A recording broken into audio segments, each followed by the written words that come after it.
Good evening everyone. আজকে আমি সবার সাথে হিস্ট্রির যে ফার্স্ট চ্যাপ্টারটা সেটা একটু সংক্ষেপে আলোচনা করার চেষ্টা করব। সেটা কি ছিল? Indus valley civilization. শর্টে আমরা সেটাকে বাংলায় কি বলি? হরপ্পা সভ্যতা। প্রথম কি 1921 খ্রিস্টাব্দে হরপ্পা আর 1922 খ্রিস্টাব্দে মহেঞ্জোদারো আবিষ্কার হয়। সিন্ধু সভ্যতা কেন নামকরণ হয়েছিল? যেহেতু সিন্ধু উপত্যকায় অবস্থিত ছিল তাই এর নাম হয়েছিল সিন্ধু সভ্যতা। এরপর হরপ্পার আবিষ্কার প্রথম 1826 সালে পাঞ্জাবের সাহিওয়াল জেলায় চার্লস ম্যাসন যান। এরপরে 1920 সালে দয়ারাম সাহানি হরপ্পায় যান। 1924 সালে জন মার্শাল হরপ্পা ও মহেঞ্জোদারোর সম্পর্কে বিবরণ পেশ করেন উনি। এবার ওই টাইমের মানুষ কেবলমাত্র তামা ও ব্রোঞ্জ ধাতুর ব্যবহার জানতো, তাই এই যুগকে আমরা কি বলি? তামা ও ব্রোঞ্জ যুগের সভ্যতা। খ্রিস্টপূর্ব 3000 থেকে 1500 অব্দ পর্যন্ত এই সভ্যতার সময়কাল ধরা হয়। এরপর আসবো বিস্তারে। বিস্তারের মধ্যে কি কোন কোন এরিয়ার মধ্যে বিস্তৃত ছিল হরপ্পা সভ্যতা? উত্তর সীমায় জম্মুর মান্ডা ভারতীয় উপমহাদেশে, তবে তার উত্তরে আফগানিস্তানেও বিস্তৃত ছিল। আর দক্ষিণ সীমায় গুজরাট ও কচ্ছ অঞ্চল এবং মহারাষ্ট্রের দৈমাবাদে। এরপরে পশ্চিম সীমা, তার মধ্যে হচ্ছে বর্তমান পাকিস্তানের বালুচিস্তান। পূর্ব সীমায় দিল্লির পূর্ব দিকে আলমগীর পর্যন্ত। এরপর নগরায়নে আসবো। নগরায়নের মধ্যে প্রথম কি ভারতীয় উপমহাদেশে হরপ্পা সভ্যতাতেই প্রথম নগরায়ন শুরু হয়েছিল। হরপ্পাকে মোটামুটি দুটি এলাকায় ভাগ করা যেত। একটি উঁচু এলাকা থাকতো, সেটিকে বলা হতো সিটাডেল। এই এলাকাটি সাধারণত ঢিবির উপরে বানানো হতো। এটিতে সাধারণ বসতি হতো না। সাধারণ বসতিটা এর থেকে অনেকটা দূরে এলাকায় ছিল। এখানে সাধারণত কোনো জরুরি ইমারত বানানোর জন্য এই এলাকাটাই ব্যবহার করা হতো। এর মধ্যে একটা মেইন পয়েন্ট কি, যে চান হুদ্রতে কোনো সিটাডেল ছিল না। একমাত্র সিটাডেল ছিল না এরিয়া হচ্ছে চান হুদ্র।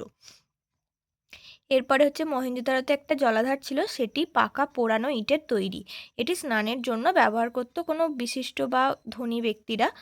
আর খাদ্যশস্য, এই সময় খাদ্যশস্য মজুদ রাখার জায়গা ছিল। খাদ্যশস্য মেনলি মজুদ রাখা হতো পাকা ইটের মতো তৈরি করে। বাড়িতে দুটি সারিতে ভাগ করে মোট 12টি বড় তাক থাকতো।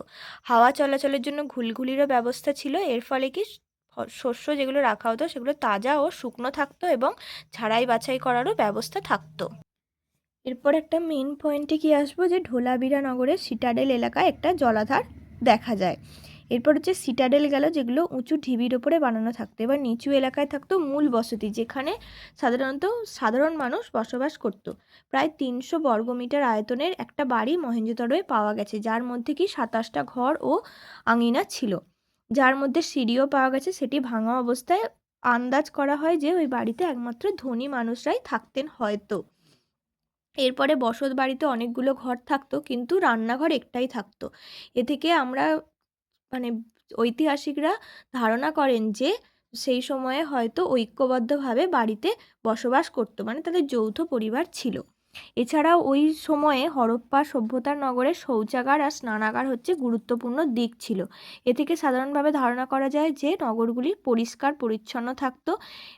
মানে মহেঞ্জোদারো এলাকায় এবার 2000 বাড়ির জন্য প্রায় 27টা থেকে 28টা কুয়ো থাকতো। হরপ্পায় অতটা কুয়ো না থাকলেও শৌচাগার কিন্তু প্রত্যেকটি বাড়িতেও থাকতো। এরপরে পাকা নর্দমা দিয়ে জল নিকাশি ব্যবস্থা এবং নর্দমাগুলো ঢাকাও থাকতো এবং নিকাশি ব্যবস্থা ভালো ছিল হরপ্পাতে। সড়ক ব্যবস্থাও ভালো ছিল। চওড়া পাকা রাস্তা উত্তর দক্ষিণ দিকে, পূর্ব পশ্চিম দিকে সাধারণত সরু ও কম চওড়া রাস্তা থাকতো। উত্তর দক্ষিণ দিকে চওড়া আর পাকা রাস্তা থাকতো এবং পূর্ব পশ্চিম দিকে তুলনামূলক কম চওড়া আর সরু গলি থাকতো। এরকম পরিকল্পনার জন্য শহরটা হতো চৌকো বা স্কয়ারের মতো। এরপরে হচ্ছে নগরের উঁচু অংশে প্রশাসকরা বা কোনো বিত্তশালী ব্যক্তিরাই বসবাস করতেন। এবার আসি বাণিজ্যের দিক দিয়ে। বাণিজ্যে বণিকদের বেশ মর্যাদা এই শহরে ছিল। তারপরে আসতো কারিগর ও বিভিন্ন পেশার মানুষ, কিন্তু মজুর ও শ্রমিকদের অবস্থা অতটাও উন্নত ছিল না এবং বাইরে গ্রামীণ এলাকায় থাকতো কৃষিজীবী মানুষ। ওই শহরে কোনো রকম খাদ্য উৎপাদন হতো না।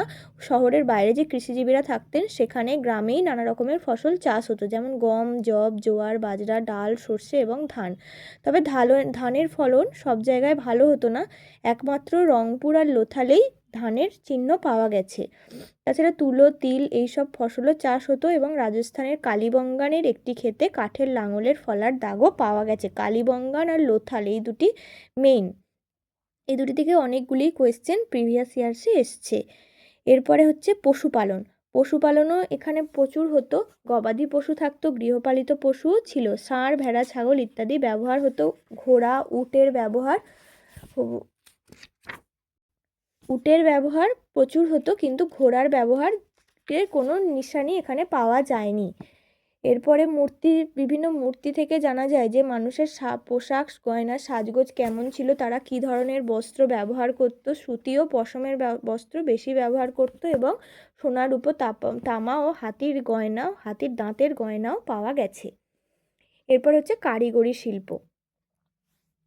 কারিগরি শিল্পের ক্ষেত্রে কি পাথর ও ধাতু এই দুটোর ব্যবহার করা হতো। ধাতুর মধ্যে থাকতো তামা, কাঁসা ও ব্রোঞ্জ।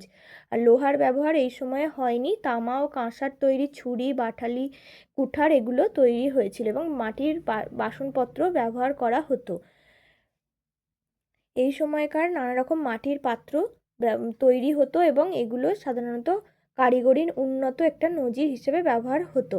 সাদামাটা রোজকার ব্যবহারের জন্য বেশিরভাগ পাত্র ব্যবহৃত হতো। পোড়ানোর ফলে পাত্রগুলি লালচে রঙের হয়ে যেত, গায়ে উজ্জ্বল কালো রঙের নকশা আঁকা হতো।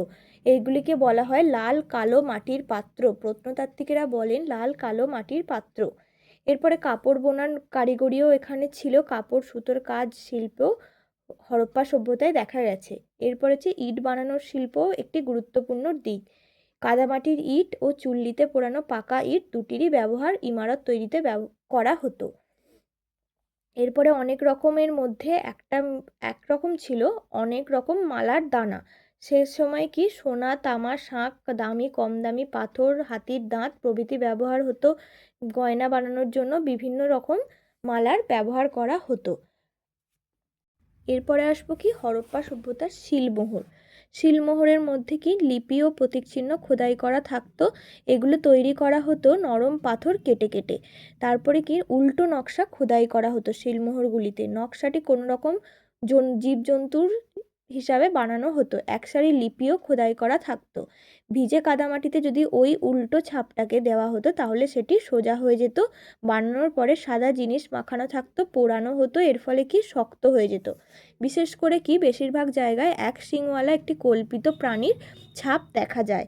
এছাড়াও অনেক অন্য রকমের ছাপও পাওয়া গেছে, শিংওয়ালা মানুষ, ষাঁড়, গাছ ইত্যাদি ইত্যাদি।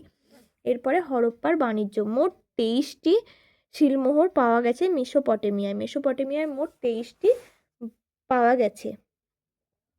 মেসোপটেমিয়ায় একটি শিলমোহর পাওয়া গেছে যেটা থেকে জানা যায় যে হরপ্পা সভ্যতার সঙ্গে জলপথে মেসোপটেমিয়ার বাণিজ্যিক যোগাযোগ ছিল।